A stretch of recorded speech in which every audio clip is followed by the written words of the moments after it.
Muy bienvenidos a todos a este vuestro canal, a Memorias de un inmigrante en Costa Rica. Vamos a hablar de un tema que me lo habéis propuesto varias veces y que no sabía muy bien cómo enfocarlo y vamos allá, vamos a ver qué sale. Que cómo es el día a día aquí, que cómo funciona en comparación con España. Este canal sobre todo habla para españoles, aunque al final resulta que me he dado cuenta que me sigue gente de todo el mundo. Pero bueno, vamos a hablar de cómo es el día el día a día aquí en Costa Rica. Y para eso me he dado la tarea y he dicho, vaya, voy a poner el día a día mío ahora, que ahora me dedico más a temas de online y que tengo aquí unas cabinitas, tal. No, voy a poner por la última vez que yo salía de manera diaria, que cogía el autobús, que comía fuera, etcétera. Que fue hace mucho tiempo ya, pero bueno, te va a servir un poco para que te hagas una idea, que era pues cuando estaba estudiando en el INA, la última vez que yo me dedicaba, pues porque estaba saliendo continuo, yo estudiaba en el INA técnico de buceo, guía turístico submarino, y estuve un año. Y me iba desde Miramar, donde vivo, en la costa, a Punta Arenas. Y comía allí en la universidad al lado, que era más barato y tal. Entonces, bueno, pues a lo mejor esto os sirve un poquito. Hablo de donde vivo, ¿de acuerdo? Vivo en el Pacífico, en la costa pacífica, al lado del mar. Amanecer, ¿cómo es? Amanece a las 6 de la mañana aproximadamente, ¿vale? Varía una hora aproximadamente a lo largo del año, pero vaya, que te puedes hacer una idea que amanece a las 6 y anochece a las 6. Entonces yo siempre me he levantado bastante pronto, ahora más todavía. Yo ahora me levanto a las 2 de la mañana o a las 3 de la mañana o a las 4 de la mañana como muy tarde. Y aprovecho toda esa mañana que está fresquito, que la casa está vacía. Bien, es verdad que como ahora me dedico mucho al tema de online y tal, pues es la mejor hora, internet va mucho más deprisa, la gente no está por la calle, etcétera. Pues en aquella época igual me levantaba pronto y amanece muy rápido, muy rápido, muy rápido. Y a las 6 de la mañana, como digo, es de día. Listo. Yo vivo en el campo, entonces pues te despiertan los pajaritos, vienen un montonón de pajaritos por aquí, hay un montón de iguanas, que aquí lo llaman garrobos, aunque hay dos o tres tipos y tal, pero hay un montón de iguanas. Entonces aquí donde me tomo el café, en la sala, veo las iguanas pasar porque se vienen a comer el alimento de los perros. Le ponemos a los perros ahí de comer en la parte de fuera, que tengo un patio, y vienen las iguanas. Tengo una iguana así, vamos, que no es mía, que vive aquí pegada en la pared, pero así. O sea, es más grande que mi caniche. Tengo un perro de agua, es un caniche, y es que es más grande que el caniche. Es un pedazo de bicho enorme, que no hace absolutamente nada. Viene ahí y se pone a comer el pienso, y yo me le quedo mirando por la ventana, y ellas ponen la cara así y empiezan a hacer así, te miran y se empiezan a mover. No sé qué harán, no sé si es que así te huelen mejor o qué, y ahí se te queda mirando y tal. Se come los granos de pienso enteros y luego se va. Y luego vienen los pajaritos y también se comen un grano cada pajarito que viene. Total, que eso parece un zoológico. Entonces, eso es la mañana normal donde yo me levanto. Vivo en un sitio donde hace muchísimo calor. Por cierto, me habéis dicho en algunos vídeos, es que dices que siempre hace calor, tal. Disculpar el error. O sea, yo sé que en San José, en Heredia o incluso en la zona sur, si ya te vas a la zona esta de la muerte y tal, no recuerdo, el Cerro de la Muerte, evidentemente las temperaturas no son iguales. Lo que pasa es que yo cometo a veces el error de que, claro, todos los españoles que vienen aquí no vienen a San José, ni vienen a Heredia, ni vienen a La Juela, ni nada, ellos vienen a las playas. Los que vienen yo tengo aquí dos cabinitas y todos, pues vienen a las playas. Es decir, de aquí pues es el punto de paso hacia Guanacaste o el punto de paso hacia el sur. Aquí los extranjeros pues llegan al aeropuerto nada más que como medio de paso, los que van a trabajar y todo eso, algunos se quedan unos días, ven un poco los museos y tal, pero la gente normalmente a Costa Rica viene a ver la naturaleza y la naturaleza se encuentra sobre todo en estas zonas, en las zonas costeras. Manuel Antonio es la zona más visitada y hace muchísimo calor. Entonces, aquí donde yo vivo hace muchísimo calor. Yo vivo en una urbanización que tenemos pues la selva al ladito, que no es selva, que es bosque, pues no sé si será bosque lluvioso o qué tipo de bosque será, y la tengo aquí al lado. Si salgo por las mañanas a veces se oye a los monos, llegan a veces los aulladores o llegan a veces los cariblancos. Los aulladores están ahí por las mañanas, a los turistas les encanta. A mí al principio me molestaba porque son bastante pesados ya con el por la mañana y ya llega un punto en que ya no te acuerdas. Entonces, a veces viene gente a las cabinas, ¿oíste ayer a los monos? ¿Qué tal? Pues no, no. Es que no me di cuenta. A veces tengo que prestar ya mucha atención porque es parte del paisaje. Eh, entonces, sí, muchísimo calor. Es verdad que por las noches es más o menos soportable el calor. Siempre duermo con un ventilador o con un abanico, que se dice aquí, y ya está, no tengo aire acondicionado. y por las noches se está bien, incluso tenemos una sabanita y a veces nos tapamos, pero a las 6 amanece, a las 7, a las 8, a las 9 ya hace un calor enorme y a las 12, 10, 11, 12 ya no hay quien trabaje una, tal. Por eso es que prefiero las horas de la mañana, porque hace muchísimo, muchísimo, muchísimo calor. Amanece, la gente empieza por aquí a pasear por la urbanización, a correr, les encanta correr. Costa Rica es un país donde les encanta hacer bicicleta, entonces pasan muchísimas bicicletas por aquí, todos equipados estupendos con unos cascos y unos trajes y unas bicicletas carísimas, pero eso pasa en todo Costa Rica, tienen una afición a las bicicletas enorme. Bien, como os digo, os voy a contar un poco lo que yo hacía cuando salía, para poder meteros también lo que es la comida y lo que es el transporte. De aquí me voy o me iba a la parada de autobús, que está a 10 minutos, una cosa así. Es zona segura, aquí no pasa absolutamente nada, de absolutamente nada, ni entonces, ni hoy, ni nada. Te vas caminando sin ningún problema, no hay robos, no hay asaltos, no hay nada. Te vas allá a la parada, tienes una parada un poquito más arriba y una un poquito más abajo. Las paradas caminando estarían a unos 15 minutos, una cosa así. Cada 15 minutos caminando tienes una paradita. Y llegas a la parada y entonces los autobuses pasaban cada 45 minutos, si no recuerdo mal. O cada media hora o cada 45 minutos. Ahora creo que están pasando cada 45 minutos aproximadamente. No sé si todo el día, pero desde luego en las horas pico más importantes sí. Yo creo que prácticamente durante todo el día están pasando como cada 45 minutos. Te montas en el autobús y te vas a Punta Arenas, que tardas, que es como la capital de donde yo vivo, que está a unos... En autobús puede estar a 20 minutos. Hay un autobús que le llaman costanera, creo que le llamaban, que solo va por la parte de fuera y tardaba menos, y uno que se metía ya por los pueblos y tardaba un poquito más, y ya tú en función del tiempo lo agarrabas. ¿Cuánto costaba? No, mira, lo voy a buscar para deciros lo que vale ahora. Precio, pasaje, Miramar, Punta Arenas. Lo que vale ahora, no sé lo que valía antes. El precio de pasaje entre Miramar y Punta Arenas vale de 360 a 500 colones. Eso es... el dólar está a 500. Entonces es $1 o menos de $1. Aproximadamente, ahora, ¿vale? Lo que es ida, o sea que te costaría un par de dólares ir y volver en el día. Hasta donde yo sé, si no estoy equivocado, no hay, como había en España, una cosa de estas que pagabas para montar en todos los autobuses durante todo el mes. Creo que no lo hay, no lo sé, yo al menos no lo encontré y yo pagaba eso todos los días. De hecho, a veces me iba en bus y a veces me iba en coche. Los buses pues son buses normales, los que vienen aquí, pues como son unidades para pueblecitos, pues son buses normales y corrientes.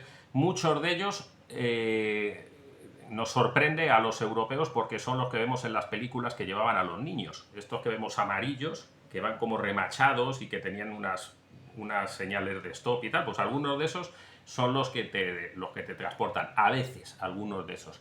Y otros pues son similares a eso, son autobuses, en estos casos no son muy modernos, pero vamos, están bien, no están rotos, no son viejos, no son nada.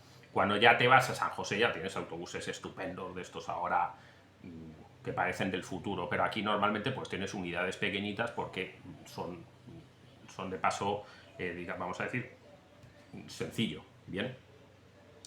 En mi caso pues me paraba en el INA, que es el Instituto Nacional de Aprendizaje, que es como la formación profesional en España, cuando quieres estudiar un oficio, y yo pues estudiaba el oficio de buceo. Llegas al INA. ¿Cómo era el INA? Yo me quedé sorprendido porque Costa Rica pues no deja de ser un país en vías de desarrollo, así se le considera, tengo entendido, creo que todavía tiene esa aplicación. Cuando vienes de España a lo mejor te piensas y dices, bueno, pero es que todo allí va a ser precario. Hombre, no es igual, pues las carreteras pues no son iguales que las que tienes en Europa, sin ser ni tercermundistas ni nada extraño, pero hombre, pues no son las autopistas a lo mejor a las que estás acostumbrado, las autovías, pero vaya, es un país bastante desarrollado y a mí me sorprendió muchísimo el INA. Yo estudiaba en el INA náutico, hay INAs como en España, que se dedican pues a soldadura, electricistas, todos estos, y luego INAS náuticos muy pocos que se dedican al tema de la náutica. Entonces yo ahí estudié buceo, estudié pesca deportiva costera, pesca deportiva de altura, emprendedurismo y zafarrancho, que es el básico de embarque, el primer curso que se tiene que hacer para trabajar en barcos. Y yo creo que todavía estudié más cosas. O sea, fueron 2 años y pico al final los que yo estuve ahí. Y había también había allí soldadura, también había construcción de barcos en fibra de vidrio, etcétera. No sé cómo estar ahora. En aquella época era fantástico, con una entradita, con un guardia que te miraba ahí, te- te pasaba el cacharrito ese para ver si llevabas cosas encima y tal. Y luego entrabas en una especie de campus donde había un montonón de aulas, muchísimas aulas, que pues casi siempre ya te asignaban una que era la que ya te ibas a quedar hasta el final. En el caso mío de buceo pues fue un año, pues estuve un año, si no recuerdo mal, en esa aula prácticamente todo el rato. Y alrededor de todo eso está lleno de jardines, que además el jardinero era una excelente persona, nos hicimos muy amigos y está todo lleno de jardines estupendos. Claro, como llueve tanto, son unos jardines estupendos, absolutamente estupendos. Entonces, eso da un frescor enorme, aparte que tienes aire acondicionado, por supuesto, las aulas y proyectores y tal, y no sé qué. O sea, están muy bien montados. El material con el que nosotros contábamos, los equipos con los que contábamos, en buceo era espectacular, espectacular. O sea, equipos de buceo de los últimos que existían. De hecho, yo después empecé a vender equipo de buceo a Lina años después de SEAC. Me hice distribuidor de SEAC, de una compañía italiana, y en aquel momento eran Scuba Pro y no sé qué, tal. Equipos estupendos, es decir, te asignaban un equipo que ya te lo quedabas con tu traje, tus aletas, o sea, que te lo quedaba para toda la formación. Con tus aletas, con tu máscara, con tu tal, no sé qué, máscaras con purga, porque era mucho mejor de manejar. Los VCDs de última generación, los equipos estaban siempre probados. Yo luego me hice técnico y era exagerado la cantidad de revisiones que le teníamos que pasar a los reguladores y tal. Y cuando salíamos a hacer prácticas, o bien se hacían en piscinas por aquí cerca, o cuando ya salíamos al mar, teníamos una gira por mes. Y nos íbamos en un barco que debió de haberlo donado o hecho los chinos, que ayudan bastante aquí a Costa Rica, también el estadio se lo hicieron y tal. Y era un barco como de pesca, porque tenía un sistema de arrastre para palangre, pero que nosotros nos íbamos a bucear con él. Era un barco que tenía un capitán, que tenía un jefe de máquinas y que en los camarotes de atrás, aparte del camarote que tenía el capitán, que lo tenía delante, aparte del camarote del jefe de máquinas, que lo tenía donde la zona de máquinas, nosotros dormíamos, si yo no recuerdo mal, 2, 4, 6, 7, 8, como 10 en los camarotes. Dormíamos como 10 o 12 personas. Había aire acondicionado, si no sería imposible y tal. Y llevábamos también un cocinero que se llamaba Chepito. Una excelente persona, pero además yo soy un tío que me mareo una barbaridad. Se me quita el mareo cuando ya llevo varios días en el mar trabajando, pero se me quita cuando ya volvía, porque las giras duraban como 10 días. Entonces igual se me quitaba el mareo al octavo día, si es que se me quitaba. Entonces yo nada más estaba todo el día ahí medio muriéndome encima en el camarote y nada más salía a hacer las prácticas de buceo porque estábamos todo el día en el agua. O sea, todo el día, casi lo que te daban las tablas de buceo, pues ahí estábamos. Todo el día. O sea, estaban nada más que buceando. Y el resto, pues te tocaba hacer guardias por la noche y tal, y recoger la comida, y Chepito ahí que me hacía atol, que es una especie como de natillas que hacen aquí, y con eso me arreglaba un poco, porque el hombre se preocupaba de que yo no comía y tal. Una excelente persona. Entonces, bueno, pues eso era todo el equipo que nosotros teníamos y así funcionaba el INA. Teníamos un excelente compresor, los tanques, absolutamente todo. Yo quedé muy sorprendido del dinero que el INA se gastaba en la formación a las personas, porque era brutal, absolutamente brutal. De ahí, ¿qué más os puedo contar? Pues yo ahí luego te ibas a comer, había becas para las personas, había personas que estaban becadas y que entonces pues les pagaban el transporte o les pagaban la comida, y esos normalmente tenían unos sitios donde se quedaban a dormir y en esas mismas cabinas pues les daban también la comida, entonces iban allí a comer. Yo en mi caso, que no estaba becado, nunca lo pedí, por supuesto, porque no lo necesitaba, yo me iba a comer a la universidad que está al lado. Una calle después está la Universidad de Costa Rica. ¿Y cuánto pagaba allí? Pues si yo no recuerdo mal, eran como 2.000 colones, una cosa así, el casado. A 2.000 colones son 4 dólares. 4 dólares. ¿Qué es un casado? Esto que voy a contar no es broma, y espero que se oiga todo, porque no sé si tenía carga esto bien, y voy a estar un rato hablando. ¿Qué es un casado? Bien, yo ya sabía lo que era un casado, porque ya llevaba tiempo en Costa Rica cuando me metí a estudiar. Pero yo todavía no sabía con qué asiduidad se comía casado en Costa Rica. Entonces yo recuerdo que llegué a la universidad y es un buffet no libre, te van sirviendo ellos. Y entonces pues agarras la bandejita, el plato y tal. Siempre es así. Primero, arroz, te echan arroz, plas, en el mismo plato. Al lado, plas, frijoles, judías.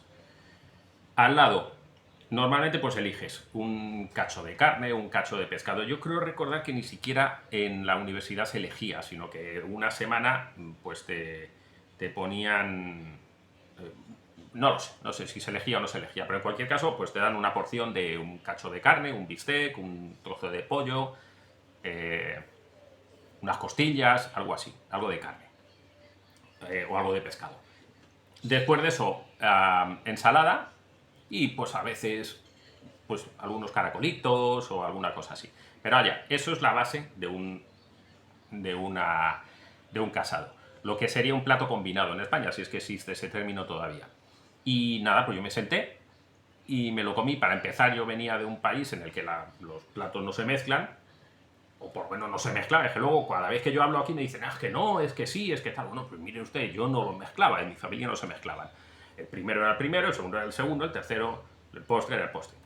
Entonces ya aquí el hecho de que el arroz se mezclara con los frijoles, y sobre todo los frijoles que se mezclaran a lo mejor con el pescado que estaba empanizado o empanado, ya no sé cómo se dice en España, pues como que no. Bueno, tampoco cuesta tantísimo, te acostumbras a que se mezclan esos sabores y tal, y ahora ya estoy acostumbrado y lo hago sin ningún problema, además me echo salsa por encima y tal. Pero bueno, en aquella época me costó, pero lo que más me costó era que pues a mí el arroz en aquella época pues como que no. Yo venía de España donde se come pan todos los días, y el arroz es algo esporádico, ¿no? La paella de los fines de semana, o arroz con tomate una vez cada no sé cuánto, y nada, pues allí pues el lunes me pusieron mi arrocito, y el martes pues me volvieron a poner mi arrocito. Y el miércoles me volvieron a poner mi arrocito, y el jueves mi arrocito, y el viernes mi arrocito, y yo dije, bueno, pues esto es que cada semana, no estoy mintiendo, es que de verdad que esto es así, ¿eh? Esto es que cada semana pues cambia. Y entonces ya seguro la semana que viene pues ya está, ¿no? Entonces, listo. Yo además era el nuevo, la gente se sorprendía de cómo yo hablaba, porque ahí la gente habla más. Una cosa es como la gente te habla en la calle, los ticos, que son tremendamente educados, y otra cosa es en su salsa. Ya entre ellos hablan, no sé si lo llaman como más pachuco, más informal. Entonces ya entra mucho mae, que es como tío en España, y entonces yo no los entendía un carajo al principio. Estamos hablando que ahora ya 20 años después, con un hijo aquí, yo tengo más de tico ya que de español. Ahora no entiendo a los españoles, creo. Pero en aquella época yo no entendía un carajo. Entonces yo me iba a comer con ellos y ya está, pues yo lo que ellos hacían, pues yo iba a comer. Tal. Y recuerdo que tuve cierta esperanza cuando llegaba el lunes siguiente y dije, listo, venga, a ver qué emoción, hoy me van a poner otra comida. Y entonces llegué allí y otra vez arroz, otra vez frijoles, y recuerdo que yo ya no pasé más. Y de los frijoles. Entonces le pregunté a la chica y le dije, bueno, y esto, algo así. ¿Y esto cuándo cambia? Y los ticos no te entienden cuando tú les usas ciertas formas de hablar. Pues no me entendió la muchacha, claro. Ella diría, ¿cuándo cambia qué? ¿Este idiota que quiere que cambie el tiempo o algo? Pero son muy educados y ellos rara vez te van a decir, perdone usted, no le entiendo. Ellos como que sonríen y te intentan agradar, pero no sabes si te están entendiendo o no. Es una forma de ser muy personal que tienen. Entonces ella se me quedó mirando así y tal, y pues nada, seguramente me sonrió y tal. Y bueno, pues nada, seguí hasta el final. Dije, nada, pues no me ha entendido, no nos entendemos, venga, pues te da vergüenza ponerte ahí delante de todos y me siento con los muchachos y tal, y oye, mira, ¿y esto cuándo? O sea, ¿qué periodo de comer arroz hay aquí y tal? lo mismo, ¿no? Pero bueno, ya son compañeros tuyos, ya los vas conociendo, entonces ya me explican, me dicen, no, o sea, esto no va a cambiar, o sea, esto va a ser todo el año, vas a estar comiendo arroz todos los días. O sea, aquí el arroz es todos los días. Y siempre es arroz blanco. Y los frijoles son todos los días y siempre son frijoles iguales, como judías, sin mucha sustancia, porque no se echa oreja o chorizo o lo que sea. Y luego vas a tener tu piececita de pollo, eso sí va a cambiar diariamente o cada semana, o de pollo, o de costillas, como digo, o de pescado, y yo en mi caso pues lo como ensalada, entonces listo. Y yo me quedé muy sorprendido, dije, pero todos los días, sí, sí, sí, sí, sí. Bueno, a mí me sirvió de aprendizaje porque claro, la economía es la que hay y comer en la universidad pues era muy barato, además yo obviamente pues tenía que comer con mis compañeros y ya. Una de las cosas que aprendí en el INA es que salí de ahí pues comiendo arroz todos los días sin ningún problema. En mi casa no lo como, sigo sin comer arroz, yo en mi casa pues lo típico español, ¿no? Patatas, huevos, filetes, en fin, lo de siempre, ¿no? Pero ya no tengo absolutamente ningún problema, al contrario, de vez en cuando ya lo echo de menos y me voy con la mujer, que antes no lo hacía y a lo mejor me iba al Burger King o algo y ya a veces le digo, niña, vamos a comer un casado. Entonces me voy y me como todo el arroz ya y todos los frijoles y les echo picantito de aquí y tal, o cerealito o lo que sea que haya y tal, y venga, todo para adentro. Entonces, bueno, eso es parte de lo que aprendí ahí. Después de comer en la universidad con todos los chavales universitarios y tal, pues me volví a Lina y, y terminaba los estudios de la tarde, los que fueran, ¿no? Los que te tocaran. De ahí, si estaba en autobús, pues sales a agarrarte el autobús hasta tu casa, obviamente, dirección contraria, otro dólar, una cosa así. Zona segura en Punta Arenas, donde yo iba, y Punta Arenas no se considera la zona más segura del mundo. Pero en Costa Rica ocurre una cosa y es que cuando ya llevas aquí un tiempo ya conoces las zonas que pueden ser inseguras. Entonces, los robos o los problemas que puedas tener están un poco si tú te los buscas. Pues igual que en España te pueden robar en la Puerta del Sol, pero no es lo común. Pues aquí igual, o sea, no es normal que tú salgas de Lina y te vayas a la parada de autobús que está enfrente y haya 5 personas y te vayan a robar. Ahora, si en la parada ya de noche no ves nadie y te quedas solo, pues yo no sé si te robará, a mí no me robaba porque yo no me quedaba solo. O sea, si en esa parada no había nadie, pues me iba a la siguiente o me esperaba que alguien llegara o me buscaba la vida. Pues un poco supongo que en España en ciertas horas pues tienes un poco de cuidado. Nada más. ¿Cómo? Y de ahí por vuelta para casa y listo. A salidas con los compañeros y si luego sales, ¿cómo funciona esto? En Costa Rica no es de bares como en España, que a lo mejor después de los estudios o después de que además yo ya estaba, mi hijo ya había nacido, estaba casado, entonces yo no salía nunca, pero bueno, de vez en cuando pues no te queda alguna, yo he sido de gira y luego te dicen que te vas a tomar algo o tal. Normalmente lo que aquí te puedas tomar no es como en España un bar que te tomas un montón de cervezas y tal. Para empezar, la inmensa mayoría de los bares ni siquiera, que no son bares, que es que aquí no hay bares, son como restaurantes, aunque pueden tener una pequeña barra. La inmensa mayoría, para empezar, es que no tienen ni cerveza, porque hay que pedir una patente para la cerveza y es cara. Entonces, aquí es muy común salir y tomarte, no les gusta casi la Coca-Cola, aunque la hay por todos los lados, pero está como un poco mal visto por el tema de la salud. Entonces a ellos les gustan más los frescos, no sé cómo, batidos se llaman en España. Entonces aquí hay batidos de todo tipo. Entonces es muy común que te tomes batidos de lo que sea, ¿no? Yo, en mi caso, pues Coca-Colas. Te puedes tomar una cerveza, pero es que no hay. No hay de caña, no hay de barril. Había una en Punta Arenas que lo ponían. Aquí no hay tapitas, no se estila tampoco. Alguien me dirá, sí, sí hay cañas no sé dónde. Bien, sí hay tapitas no sé dónde. Sí, todo existe, pero lo normal es que vayas a un sitio y no haya caña y a lo mejor ni cerveza. De hecho, hace 4 días, no sé con quién he ido, con un español y tal, y entró a un sitio y tal, una cerveza. No, no tenemos. Ya está, no hay. Y era un restaurante. Entonces normalmente pues te tomas una Coca-Cola y tal y son pues bares como abiertos, como vivimos en zona de muchísimo calor, pues son zonas abiertas, son zonas muy abiertas. Y te encuentras pues en bares un poco como los de playa, digamos, como kiosquitos de los que estamos acostumbrados. Y ya está. Esto es un poco un día mío normal que yo hacía cuando, repito, estaba estudiando.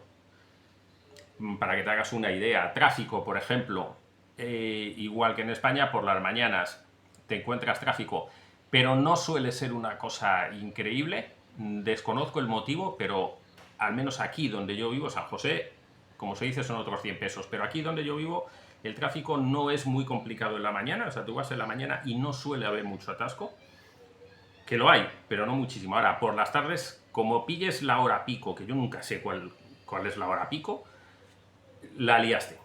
Yo no sé si la hora pico es como las 5 de la tarde o por ahí, o las 4, las 5, las 6, no sé qué, no sé, pero hay una hora que como la pilles, como agarres el autobús a esa franja horaria entre una hora y pico de diferencia, pues si el autobús tarda en llegar a mi casa, no sé, que puede tardar 30 minutos, pues igual es una hora, igual es una hora y media o más. Más cosas que me voy acordando que te pueden ocurrir y que también nos puede llamar la atención. Costa Rica no es un sitio como en España donde estamos acostumbrados a que la puntualidad es exquisita, porque puedes tenerla, es decir, donde al menos antes te ibas en autobús o en tren y el tren te decía vamos a llegar a tal hora y el tren llegaba a tal hora. Y por lo tanto tú no podías llegar a tu jefe y decir es que el tren llegó tarde. Ahora están diciendo que los trenes llegan tarde y que pasan todo tipo de desgracias. Pero en la época en la que yo era joven, cuando cogía el tren, pues el tren en aquella época sabías a la hora a la que iba a pasar, te ponían un cronómetro allí y tal, y te decían a tal hora. Entonces, si yo llegaba tarde, por ejemplo, cuando vivía en Navalcarnero en España y trabajaba en Madrid centro, pues ya está. O sea, yo no podía llegar a mi jefe y decirle nada porque los autobuses siempre eran puntuales, los trenes que yo agarraba eran puntuales y los metros eran puntuales. Eso aquí no ocurre. O sea, aquí nadie se atreve a decir has llegado tarde porque puede llegar perfectamente tarde por motivos que en España no existirían jamás. O sea, desde una vez que le atropellaron una vaca en San Ramón, y te cuento así como anécdota, pero ocurrió. O sea, una vez recuerdo un atasco inmenso que yo iba al cine a San Ramón y habían atropellado una vaca. Y la vaca estaba en el medio de la carretera, porque hay una norma en Costa Rica que cuando tú tienes un accidente el carro se queda, no se quita. No es como en España que lo apartas al arcén. No, aquí se queda. Y si hay un muerto, o sea, se queda hasta que llega la policía. Y la policía hace sus mediciones y sus cosas y tal, y luego aparcan el coche. Apartan el coche. Y si hay un muerto, entonces ya es hasta que viene el forense o quien sea que tiene que venir a hacer el levantamiento de cadáver. Entonces ahí puede ser 1 hora, o 2 horas, o 3 horas, o lo que te dé la gana. Entonces, si tienes la suerte de que el camión o el coche o lo que sea tuvo un accidente, pero solo en un carril, pues queda el otro y se va habilitando paso alterno. Pero como bloqueé la carretera, se bloqueó y listo. Y listo. Ya te digo que una vez pasó con una vaca. Atropellaron una vaca y la vaca también se tenía que quedar ahí porque el dueño de la vaca decía que tenía que llegar la policía para decidir de quién era la culpa, y de ello estaba la vaca. Es que yo vi la vaca cuando pasé. Entonces se estuvo bloqueando durante horas. Y eso también te puede ocurrir aquí. Como son carreteras de 2 sentidos y rara vez hay caminos alternos, porque la mayoría de los terrenos alrededor de las carreteras en Costa Rica son de alguien, están vallados, ahí te quedas. Entonces, por ejemplo, hasta mi casa ahora la van a cambiar, van a hacer una carretera estupenda de 2 carriles de ida y de 2 de vuelta, entonces ya no va a haber problema. Ya sí, aunque haya un accidente, ya se van a hacer arcenes grandes y tal, pero en los 20 años que yo llevo aquí, si se queda un autobús parado, se llama aquí, varado, pues listo. Ayer, por ejemplo, venía un muchacho a las cabinas, yo tengo cabinas que son como un hotelito, y venía un muchacho desde Punta Arenas. Yo venía también en el mismo sentido de la carretera, yo venía desde San Ramón y me fui por otro lado, que tardé una media hora, 45 minutos por un camino que acaban de habilitar por las obras. Él vino por ese lado y tardó 1 hora y media en un trayecto de 20 minutos, una cosa así. Quizá tardó más de 1 hora y media, porque un camión se había salido y había bloqueado. Normalmente raro es que bloquee los dos, siempre se bloquea un lado, un camino, pero ya pues evidentemente se ralentiza muchísimo el sentido de la circulación. Entonces, eso también te pasa a lo largo del año, esos percances. ¿Qué más cosas también que me voy acordando? No es lo mismo, Costa Rica tiene época de lluvia y época de no lluvia. No es como a veces llaman aquí verano e invierno. Aquí no hay verano e invierno. Y tampoco hay primavera y tampoco hay otoño. Hay seca y lluviosa. Ya está. Ahora mismo estamos en la seca, que va a terminar así, muy a grosso modo, en junio. Es decir, de junio a diciembre es la lluviosa y de diciembre hasta junio, si no lo he dicho mal, es la seca. Entonces hay una diferencia enorme, enorme, enorme, enorme de la época seca. Pues al fin y al cabo, bueno, lo que tienes es un montón de calor cuando sales, pues a lo mejor en autobús hace muchísimo calor, tal, lo que quieras, pero nada más. Pero en la época de lluvias, a veces son lluvias torrenciales. Torrenciales. Entonces a lo mejor te llama un poco eso la atención. Bueno, pues llueve. Todas las construcciones en Costa Rica, bueno, no todas, pero vaya, la mayoría, para que luego no se me eche la gente encima, son con chapa de zinc por encima, chapa ondulada, por un tema sísmico, por los terremotos y tal. Entonces, cuando empieza a llover, si estás en una clase, como empieza a llover mucho, suena que no oye ni al profesor. Eso suele ser un rato, porque las nubes pasan, rara vez se quedan. Entonces, son 20 minutos, 25 minutos de lluvia muy fuerte. Y luego cuando salgas, posiblemente esté todavía lloviendo y entonces ya tengas charcos por la calle y tal. No tiene mayor historia. A mí la gente me dice, ay, pero voy a Costa Rica en seca, o a mí me gusta más en lluvia. Primero porque está todo más verde, está todo muchísimo más bonito. Si hay basura al borde de la carretera o algo así, la hierba la tapó, porque por desgracia en Costa Rica también hay cochinos como los hay en España.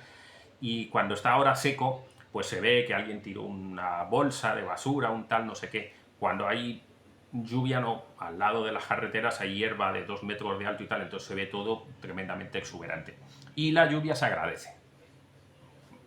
Aquí, donde yo vivo y en todas las zonas costeras. Entonces yo siempre voy en chanclas y como voy ahora, y es que no pasa absolutamente nada. Esa sensación que a mí en España siempre me molestó muchísimo de estar mojado. Yo de joven siempre iba en moto. Pues vivía en una urbanización, pues desde los 13 tuve moto hasta los 18. Y te llovía en invierno y era muy desagradable con el frío, el estar mojado, aunque tú te pusieras un traje de lluvia, pues en aquella época eran caros y nada, o sea, tú siempre en las rodillas pues te entraba el agua y tal. Y siempre recuerdo eso, muy desagradable, y te ibas al lado de una chimenea, tal. Aquí es al contrario. Aquí es que de verdad tienes tanto calor encima que el hecho de que te esté cayendo lluvia no importa, no que te pongas ahí mirando cómo cae la lluvia, pero el trozo que vas a ir caminando, que se te moje esto un poco, no pasa nada, más es que se seca inmediato. Y como vas en pantalón corto y vas en chanclas, pues ya está. ¿Que hay charcos? Pues pasan los charcos con las chanclas. Chanclas de meter el dedo, son las que yo llevo ya. Si llevas zapatillas de vestir bien y tal, pues ya es otra cosa. Yo no tengo zapatillas de deporte, no tengo. O sea, no las hay. Tengo zapatos de montaña cuando voy a dar cursos, y aquí chanclas. Yo no uso más que chanclas el 100% de los días. Solo me pongo unos zapatos de medio vestir, que no son de medio, unas bambas para ir a San José. Y de hecho hace poco que me iba a San José, me dijo la vecina, ¿pero a dónde vas? Digo, a San José. Y iba con un pantalón corto y con una camiseta como esta y en chanclas. Y me dijo, ¿pero así vas a ir? Entonces mi mujer se dio cuenta. No, nene, es verdad, ¿no? Cámbiate, ponte las chanclas, que vamos a la civilización. Entonces, pues me fui con las bambas estas que me compró mi esposa hace un tiempo. Y que yo creo que al final ni me las puse. Me parece que al final me fui con unas sandalias que las tengo, pero un poco más bonitas, que son como de cuero. Entonces, igual, te va a dar igual en verano que te va a dar en invierno. Y bueno, pues eso sería un poco mi día a día aquí en Costa Rica, para que os hagáis, espero que os sirva de algo la información. Porque repito, mucho me lo habíais pedido, cómo funcionaba, que había de cambio. Termino porque no se me está ocurriendo mucho más, pero sí decirte que es todo más tranquilo. Una de las cosas que consigues en Costa Rica es que todo es más relajado. Ese estrés que yo conocí en España de corriendo por todos los lados, en el metro, en los autobuses, llegando tarde al trabajo, el jefe alterado, tal. Todo eso no se ve aquí.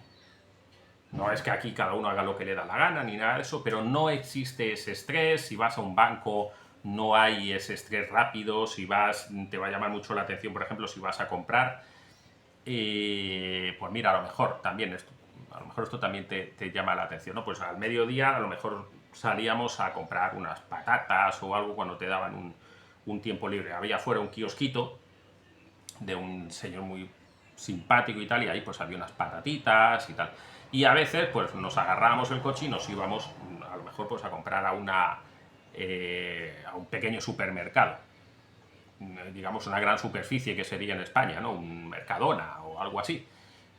Pues suelen ser más baratos, ya sabes. Y por ejemplo, a lo mejor te llama la atención el que cuando tú llegas aquí con un cajero, con una cajera, suelen ser cajeras, es todo muy tranquilo. O sea, mi mujer fue cajera en España y era, pues, metía rápido en las bolsas, les hacían pruebas incluso para que fueran muy rápidas y dieran el cambio muy rápido y lo metieran todo en las bolsas y tal. Bueno, pues aquí no es así. O sea, aquí te agarran las cosas una por una, muy tranquilitos, las meten, bueno, las pasan, las ponen allá, una por una, una por una, una por una.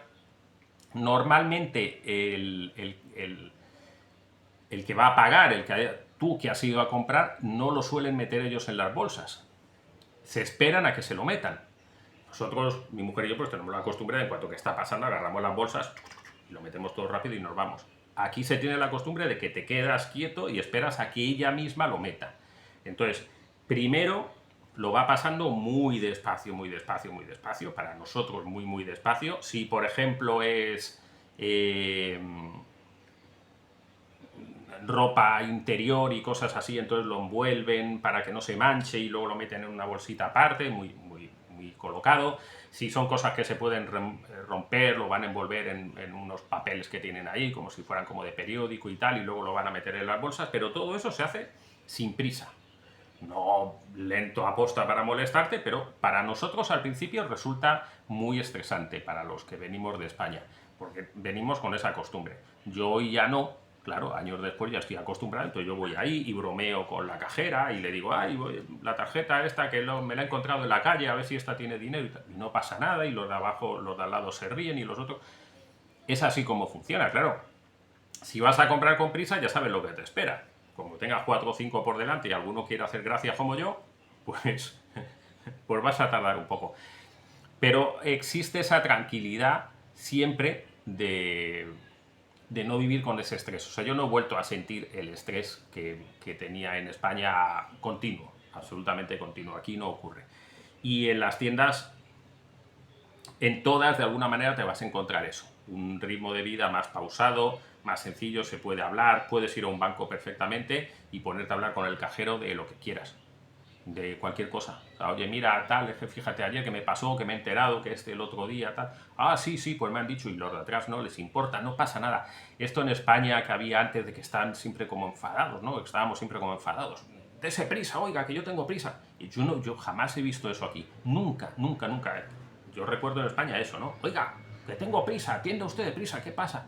Yo lo he visto en tiendas, lo he visto en bancos. Jamás lo he visto aquí. Jamás. Y he visto gente que se pone a hablar de ¿y cómo está tu hija? O sea, estar esperando para que te den dinero en el banco o en el supermercado, ya digo, donde sea, ¿no? ¿Y cómo está tu hija? Pues bien, pues se ha casado con no sé quién, pues no sé qué, tal. Pero así, o sea, como si estuvieras en la cola del supermercado esperando, pero es la señora que te está atendiendo. No hay ningún problema, ningún problema. Y además son muy, muy educados los ticos. Entonces, el hablarle a los ticos alto, fuerte, ellos lo llaman tosco, hay que tener muchísimo cuidado, porque para ellos es un insulto, en algunos casos muy fuerte, y nosotros los españoles tenemos la voz que nos sale muy ronca, les gusta mucho el hablar, obviamente nuestro porque les resulta exótico, como a nosotros nos resulta exótico el suyo, pero hay que tener mucho cuidado, porque les hablas y creen que los estás insultando, que los estás tratando mal. Entonces, de verdad, hay que tener muchísimo cuidado con eso. Entonces, si vas a un sitio allí, oiga, señorita, dese prisa, ya la has liado. Porque eso está muy mal, muy mal, muy mal, muy mal. No se puede hacer así. Eso se aprende con el tiempo. Bien, pues ahora sí, esto es un poco lo que se me ha ocurrido. Estoy seguro de que os va a resultar interesante. Y escribidme por debajo de qué más queréis que os vaya contando. Y nada más, nos vemos, nos oímos en un próximo vídeo.